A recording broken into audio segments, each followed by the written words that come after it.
Alerte, alerte, en Côte d'Ivoire, Donald Trump envoie un directeur du FBI à Abidjan pour accélérer une enquête sensible. Ouattara, arrêté par le FBI. Washington a dépêché un haut responsable du FBI à Abidjan pour presser les autorités ivoiriennes d'accélérer des enquêtes sensibles sur de présumés réseaux de financement du Hezbollah.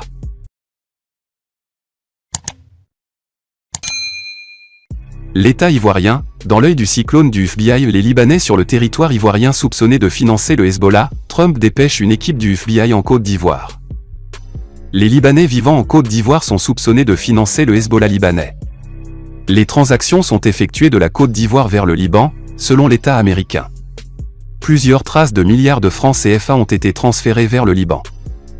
Depuis l'arrivée de Draman Ouattara au pouvoir, les Libanais vivant en Côte d'Ivoire sont devenus brusquement riches et arrogants. Ils sont cités dans plusieurs trafics, blanchissement d'argent et exportateurs d'or, mais l'État ivoirien n'a jamais mené d'enquête sur ce réseau de trafic. Parfois, ils sont cités dans plusieurs interactions avec l'armée ivoirienne, mais cela ne va nulle part. Car les hauts gradés de l'armée ivoirienne sont tous corrompus par ces Libanais véreux et arrogants. D'où proviennent cette richesse des Libanais vivant en Côte d'Ivoire? Plusieurs personnes se posent ces mêmes questions. Et pourtant, le Liban est le pays le plus endetté au monde avec une monnaie sous-dévaluée. La Côte d'Ivoire est leur source de revenus selon l'État américain. Le FBI a été dépêché en Côte d'Ivoire pour mener une enquête très sérieuse. Les jours à venir seront très tendus pour les Libanais vivant en Côte d'Ivoire. Niagne Blaise de Blaison, l'Ivoire-Russe.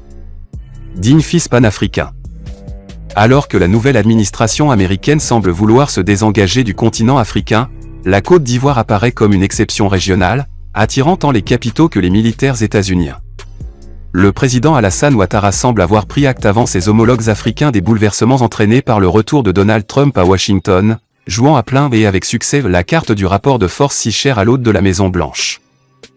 Depuis son retour au pouvoir, le moins que l'on puisse dire est que Donald Trump n'a pas été tendre avec l'Afrique, coupe drastique dans les budgets de l'USAID, avec des conséquences délétères sur la vie de millions de personnes, notamment africaines. Traquenard dans le bureau ovale du président sud-africain, accusé par son homologue américain de génocide anti-africané, méprise affichée pour les pays du continent, sur le sol desquels Donald Trump n'a jamais posé un pied au cours de son premier mandat, imposition avant de se rétracter de droits de douane à 51 des 54 pays d'Afrique, allant de 11% pour le Cameroun à 50% pour le Lesotho. La Côte d'Ivoire, l'exception qui confirme la nouvelle politique africaine des États-Unis. Mais Donald Trump n'est plus à une contradiction près, comme l'ont appris, parfois à leurs dépens, les diplomates d'Afrique et d'ailleurs.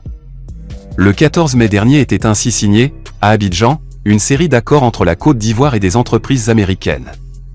Bénéficiant essentiellement au secteur de l'énergie, les investissements consentis pourraient atteindre 7 milliards de dollars, ce qui en ferait le partenariat public-privé, PPP, le plus important jamais conclu entre les deux pays. En ligne de mire, la construction d'une seconde raffinerie de pétrole, d'une capacité prévisionnelle de 170 000 barils par jour. Historiques par leur montant, ces accords témoignent de la position stratégique de la Côte d'Ivoire pour les entreprises américaines, s'est réjoui Stéphane Yenua, le représentant de la Chambre de commerce des États-Unis en Côte d'Ivoire. Un dynamisme qui n'allait pas de soi, Stéphane Yenua concédant fort diplomatiquement au monde qu'il y a bien eu une période de flottement chez les élites ivoiriennes après le retour tonitruant de Donald Trump à la Maison-Blanche. Évoquant pour sa part un repositionnement stratégique des États-Unis, le chercheur Florian Léon observe qu'il s'agit moins d'un retrait américain en Afrique que d'un basculement de l'aide vers l'investissement.